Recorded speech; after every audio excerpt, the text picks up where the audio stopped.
What is happening? What is going on? You absolute bunch of legends. So you can see we don't know what we did in this video, but if you clicked on this video, you know what we did in this video. So what I'm going to show you how to do is create a easy water shader. And I know I've done one or two of these videos before, but I thought I'll just do an updated version for you. So let's get into the video. Let's start to create it. It's very simple to create. It looks awesome, and let's get into it. So first thing we're going to do is, instead of adding a plane, what I'm going to do is I'm going to add a cube. So let's go. Obviously this is like a pool. It's like an object. It's very, it's to show the outside, but this is not going to be the water. So you're going to go Shift A, Mesh, Cube, and then you're going to go to Top View, and you're going to do that, and you're going to scale this down to about there, and then you're going to go like this, and not like that. You want the green one, so the green one, you want to scale it like that, and then scale it like this. We might need to just adjust Nana. Let's just do that. It should be kind of okay like this. Okay, and then maybe a little bit more. Yeah, and then maybe a little bit more there. And it looks fine. Okay, so we've got our water. Let's just bring this down a touch. So this one, G, bring it to about there. And then just double click on this and just rename it to water. Otherwise you might get confused between the two. And then click on this and go Control A to apply the scale. Then what you want to do is go to shading. And we're in here now. Hit new with your water selected. Then first thing you want to do is you want to go to your transmission, and you want to drag the weight all the way up, and you're going to bring the roughness down to 0. Change your RQR to 1.33. And then what you want to do is you want to click on this principal BSDF, bring this down, and you want to get a mix shader. So Shift A and get a mix shader. Put this there between these two.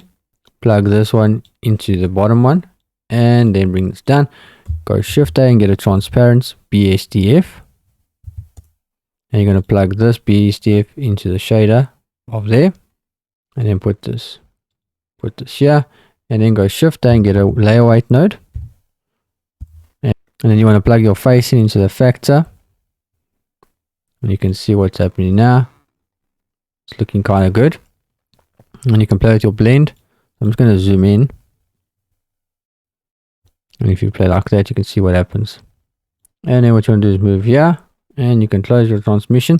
Go Shift A, and we want to get a bump node, because we want to get kind of just, instead of making it smooth, we want that water bumps. Click there and plug the normal into normal of your principal BSDF. You can see if I go here now, and I do this, we'll be able to see the water a little bit better.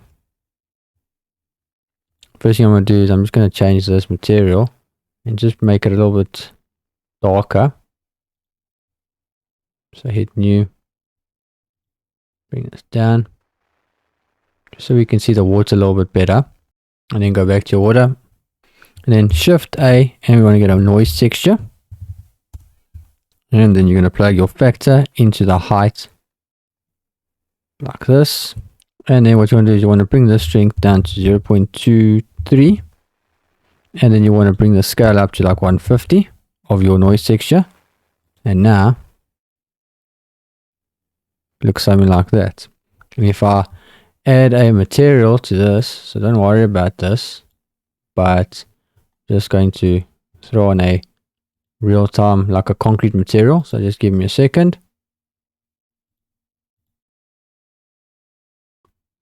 Or like a cement, boom. You'll see how it changes the water. Okay, and you can see obviously underneath, it's still like this. And then what you want to do is, let me show you a quick trick. We're going to go to add modifier and add a subdivision surface modifier. And then what you want to do is you want to increase your levels and add a modifier, add a displace modifier. Make it simple as well. So make your, instead of that, make it simple. And then what you want to do is on your displace, hit new, click here, and look for a cloud texture. And then you can just click over here, click there, and then just bring the strength down to about there. That just gives you, it makes it look a little bit nicer. Okay, it just gives you, it doesn't make it so straight, so it looks like water. can actually make it like 0.1. And then you're going to go here. So then you're going to go shift and you're going to go to color ramp. You're going to plug the color into the base color of your principal BSDF. You're going to click on this color and we're going to make it like a kind of like a light blue.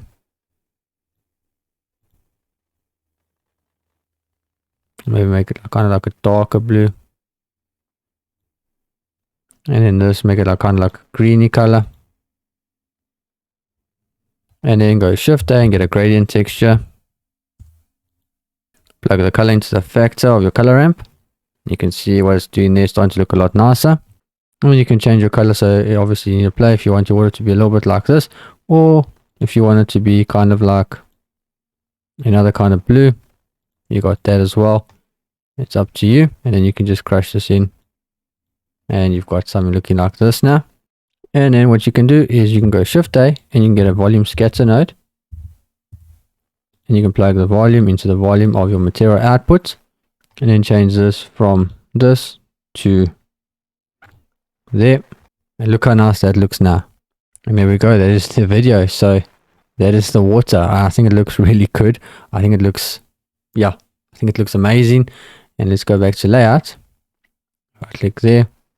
That's what it looks like. And then it will obviously, depending on your HDRI, it will have a different effect. So I'm going to close this and I'm just going to go to asset browser. And I'm going to throw in a few HDRIs. So there, got that one, got that one. So each HDRI will affect the water differently. There we go. There we go. And if I hide dash cube, that's what it looks like. So it looks nice.